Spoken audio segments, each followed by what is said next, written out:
Everybody's yelling at me to unmute. Yeah, that's a good idea, isn't it? I went and muted my line before it started and then decided to not do that. Yep, everybody was yelling at me. Okay, can you hear me now? Can you hear me now? Somebody tell me if you can hear me now. It's good now. Yay. Bad Donald. I know. I'm sorry. Okay. Well, I didn't say anything important anyway. Let's start off here by taking a look at the radar here, and I'll show you. This is the squall line that we've been expecting to move through the area with the potential to bring us severe weather across the area. You can see it's still kind of getting its act together a little bit. It's still kind of broken, but nonetheless, we are looking at this continuing to move into parts of Tyler County now.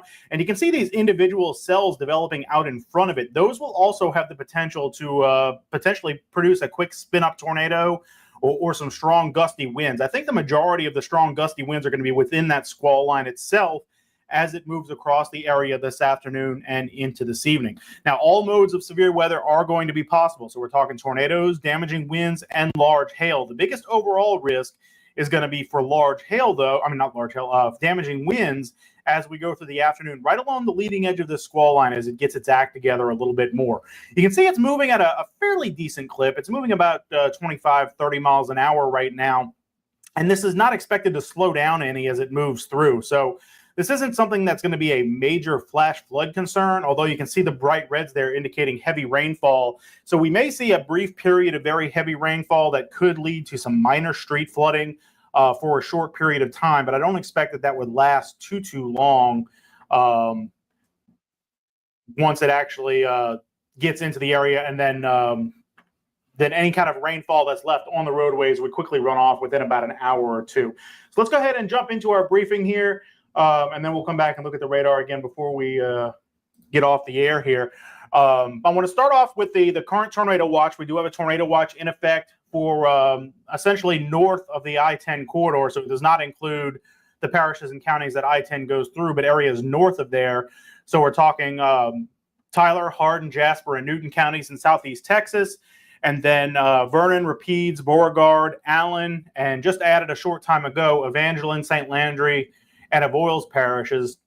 And this will go to 9 o'clock p.m. this evening. Now, I don't expect that the tornado watch is going to actually last that long.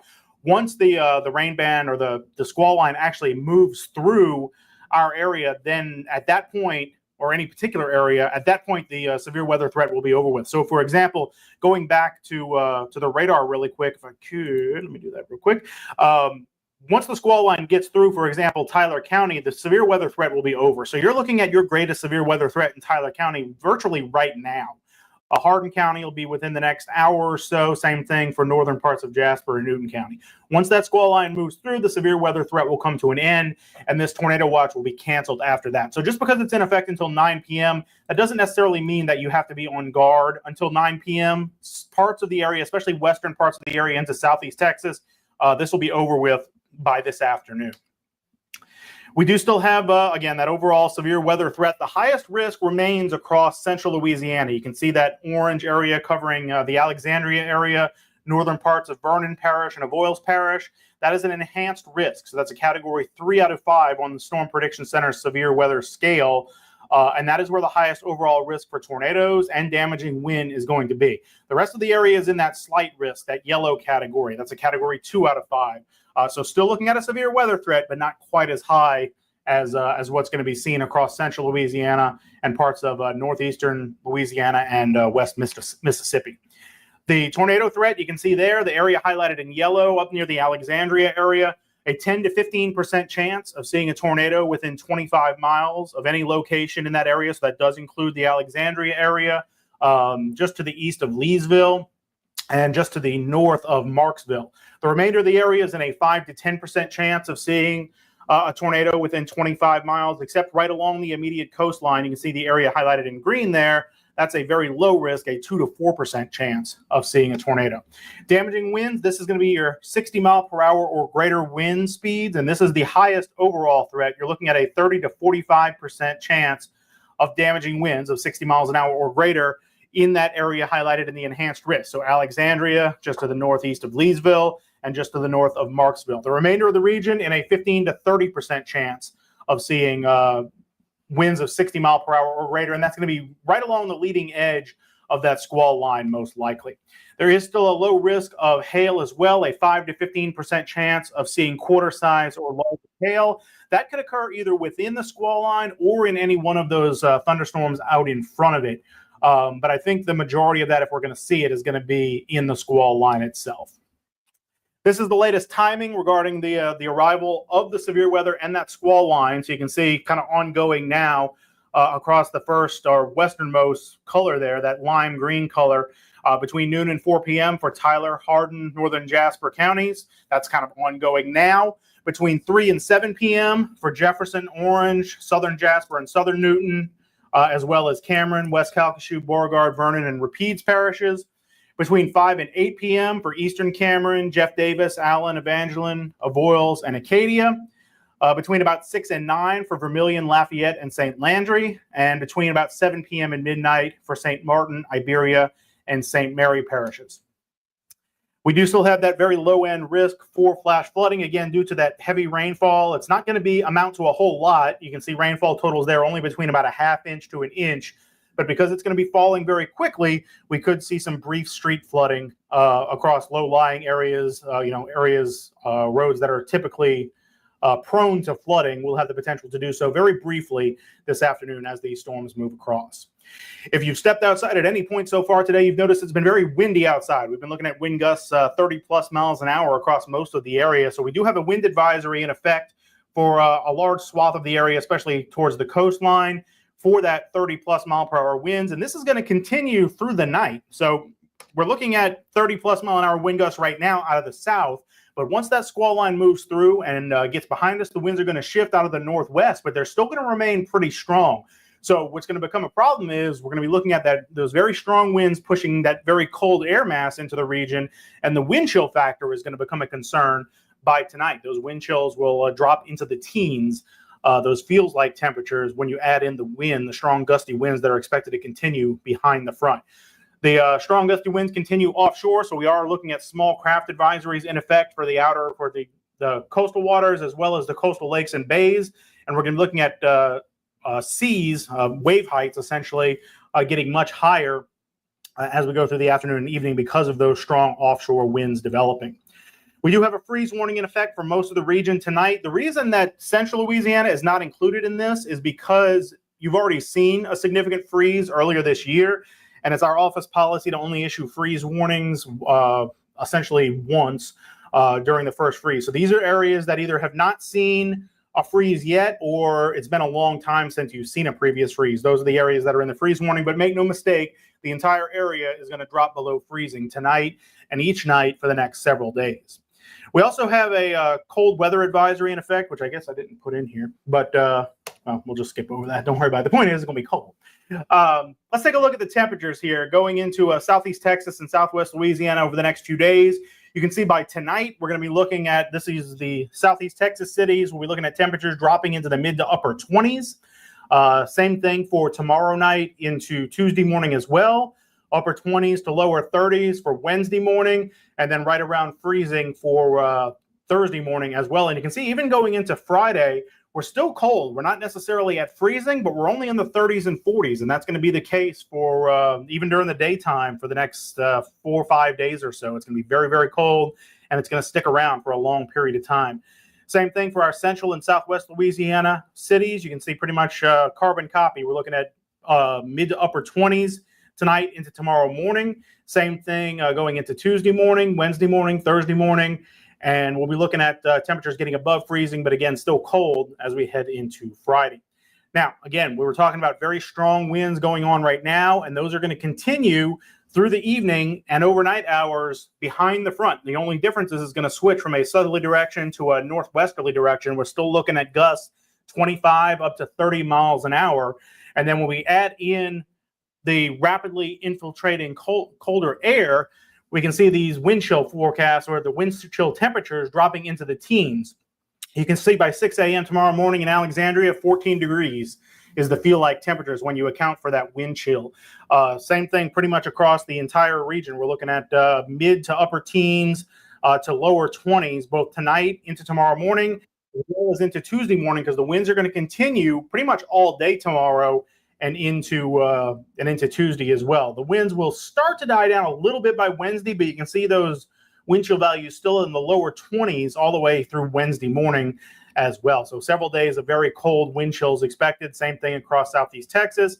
Those mid to upper teens for all 3 days, tonight into tomorrow morning, tomorrow night into Tuesday morning, and Tuesday night into Wednesday morning, expecting dangerously cold wind chill values across the region. This is a look at our forecast lows for tomorrow morning. Our actual temperatures are expected to be in the mid 20s to right around 30 along the I-10 corridor, and right around freezing right along the immediate coastline down, say, in Cameron, Pecan Island, those areas.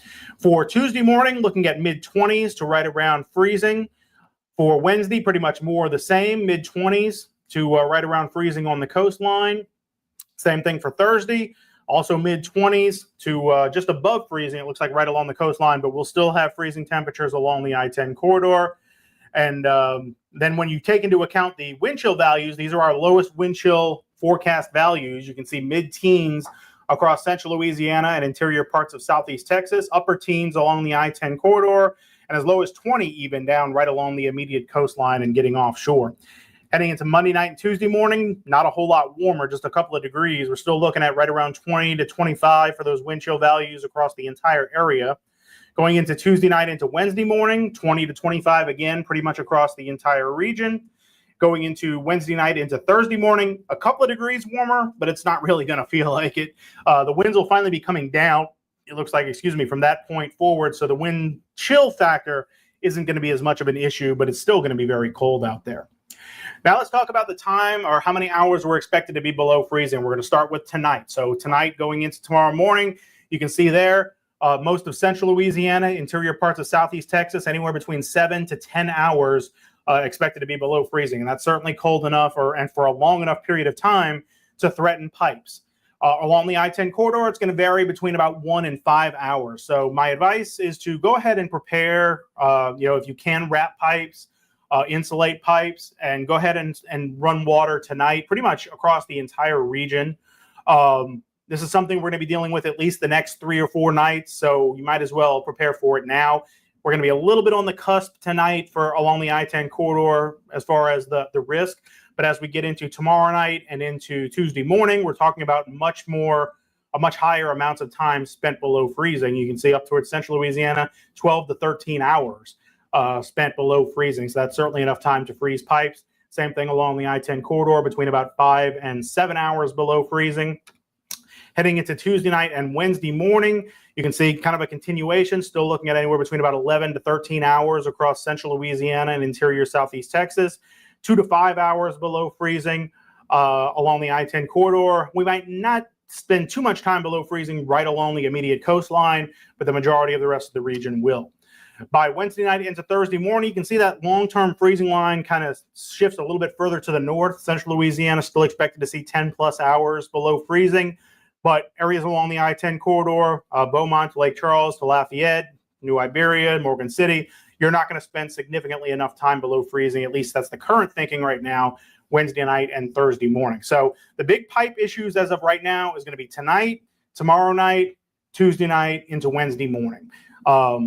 And then for central Louisiana, Wednesday night into Thursday morning.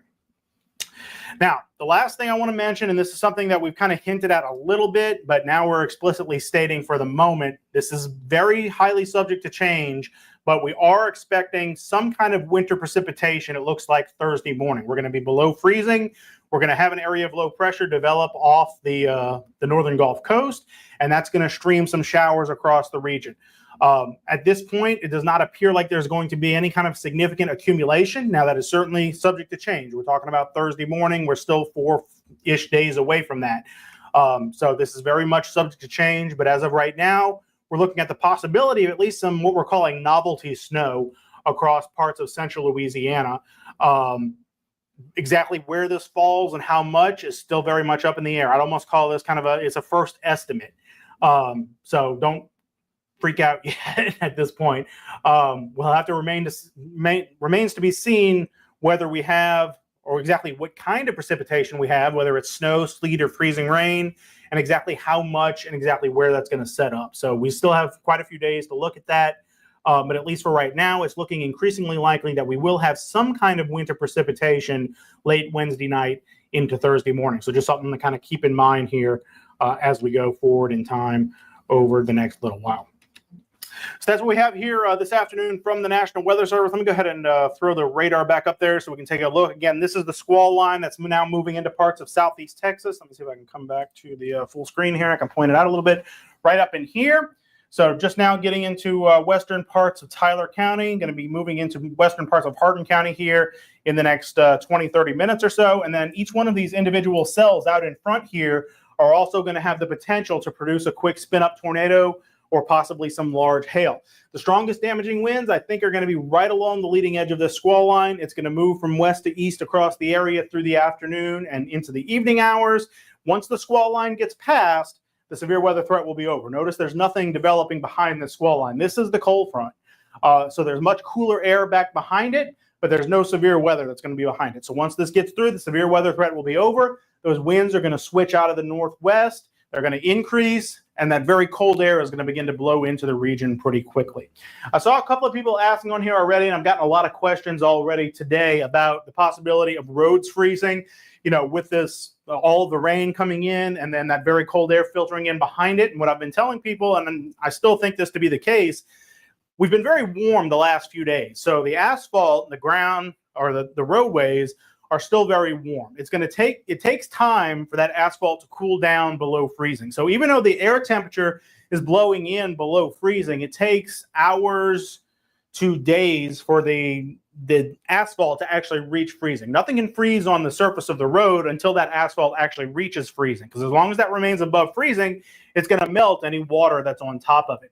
I think that's going to provide enough time for the water to either run off and or evaporate, because remember, as this cold air is coming in, it's also very dry, and it's going to be blowing at a pretty good clip, 25, 30 miles an hour. So it's going to dry the roadways relatively quickly. So I don't expect there to be enough time for that asphalt to cool off for the freezing temperatures to freeze ice onto the roadways. So no, I don't expect icing to be a concern on roadways at this point.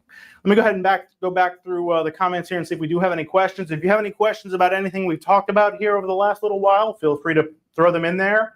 I'll be happy to answer them over the next few minutes. I'm not going to stay on here too long because I've got to get back to actually watching the radar, make sure we don't have any quick spin-up tornadoes. I do have other people watching it for me right now, but I do need to get back to keep an eye on that. Dan asks, will Southeast Texas and Southwest Louisiana have bad weather, so no ice or snow all week? Well, as we talked about, and I think you probably put this in before we talked about it, there is going to be the possibility of some winter weather, but it's not with this system. It'll be the next system. It looks like sometime Wednesday night or Thursday morning. We're not expecting any kind of winter weather with this. We are expecting the possibility of some severe weather. We could be looking at some strong gusty winds along the leading edge of this, and a couple of tornadoes can't be ruled out either. Paige asking kind of what we just discussed about the roads being okay in Calcasieu. Yes, I think the roads will be okay.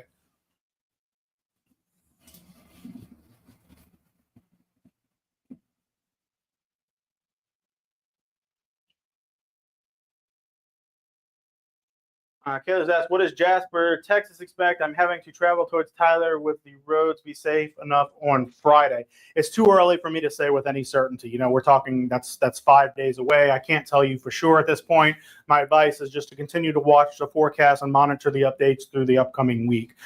We are expecting the possibility of some winter weather Wednesday night into Thursday. How that evolves, how long that stays on the ground, if it even sticks to the ground at all, that's all still kind of up in the air right now.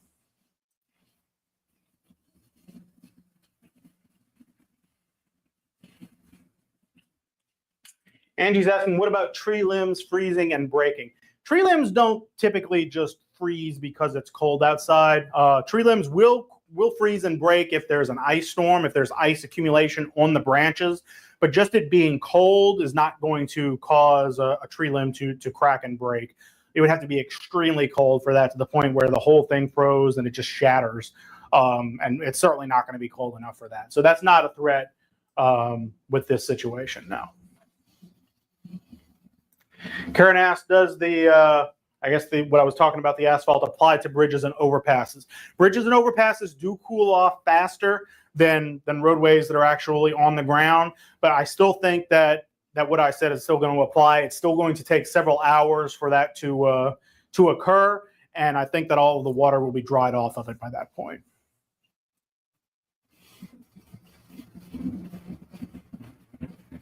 Marcy asked, should we run hot or cold water for pipes? I was suggesting yesterday run cold, but I was actually corrected by a plumber who suggested running a little bit of both, and the point he made was pretty valid. The hot and water comes in from two different pipes. So you need to actually have both of them moving in order to stop the pipes from freezing for each separate one. So my advice is to run a little bit of both.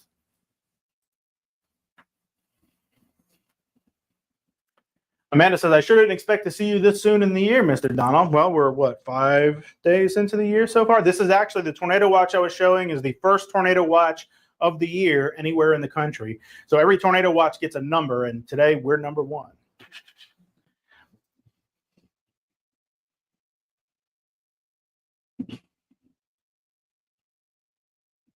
Shelby says, you said yesterday, and I'm just making sure I heard you correctly, if you are not in a trailer, pipes should not freeze. But if you are, that your pipes are exposed, then that could be a problem. It's not necessarily whether you're in a trailer or not, it's whether your pipes are actually exposed or not. Now, most trailers are elevated off the ground, so the pipes run underneath them, so the pipes are exposed directly to the outside air. The same thing could potentially be true in neighborhood homes, especially if your water runs off of a well. You have a pipe that comes out of the ground and goes into a reservoir. If that pipe is exposed outside to the outside air, then it's at risk of freezing. If your pipe is inside your house, a lot of pipes in neighborhoods that are on city water are underground, so those are perfectly safe. They're not going to freeze. If your house is very poorly insulated and your water pipes run right along the outside wall, they could potentially freeze. That's why we always recommend running the water just on a trickle. You don't have to do a whole lot, but running water freezes at a colder temperature, so it's not going to freeze as long as it's moving.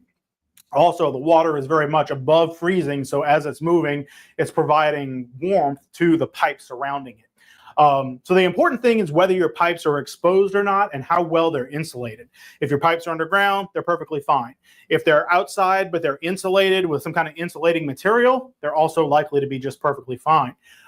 It's those exposed pipes, those pipes that are directly exposed to the outside air, that are most at risk of freezing.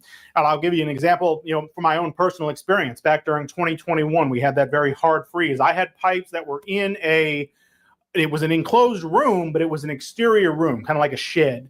It had no heat source within it, and it didn't have any insulation. The pipes were inside of a room, but they were still exposed to the freezing temperatures, and they all froze, and they cracked and broke whenever it thawed back out, and it was a big mess. So I had to learn the hard way myself. So the important thing is that the pipes have either some source of insulation or some source of warmth. Okay, that's kind of the important thing. And regardless, it wouldn't be a bad idea to run that water through them either. Kenny asks, will we have a hard freeze warning? We don't do hard freeze warnings anymore in the explicit sense. We do hard freeze wording, but the difference between a freeze warning and a hard freeze warning actually got thrown out the window last year. That's something the Weather Service isn't making a distinction between anymore. So, and I know that's going to take some getting used to, but it's a change of products. There's been research done through social scientists that claim that this way is better. We'll see. But we no longer issue hard freeze warnings specifically. So you're not going to see that come out, even though we are going to be looking at hard freezes and hard freezing conditions.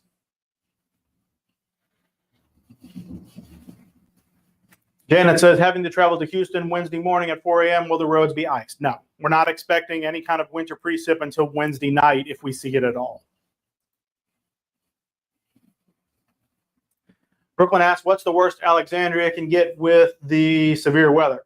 Well, like I said, all forms of severe weather are possible. So strong straight line winds, tornadoes, hail are all going to be possible. I'm not saying you're going to see any or all of those, but it is a possibility. The biggest overall risk is going to be the potential for those strong straight line winds as this squall line moves through. So it'll be moving through Alexandria probably by about, what time is it now? 2:20.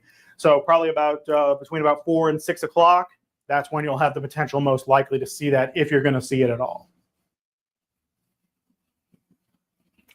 All right, not seeing any more questions at the moment, so we're going to go ahead and wrap up for the time being. We will continue to provide updates on our social media platforms through the afternoon and evening, so we can keep an eye on that for the latest updates on there. If you have a question that I missed, or you think of a question once we get off of our briefing here, feel free to shoot us a direct message on Facebook.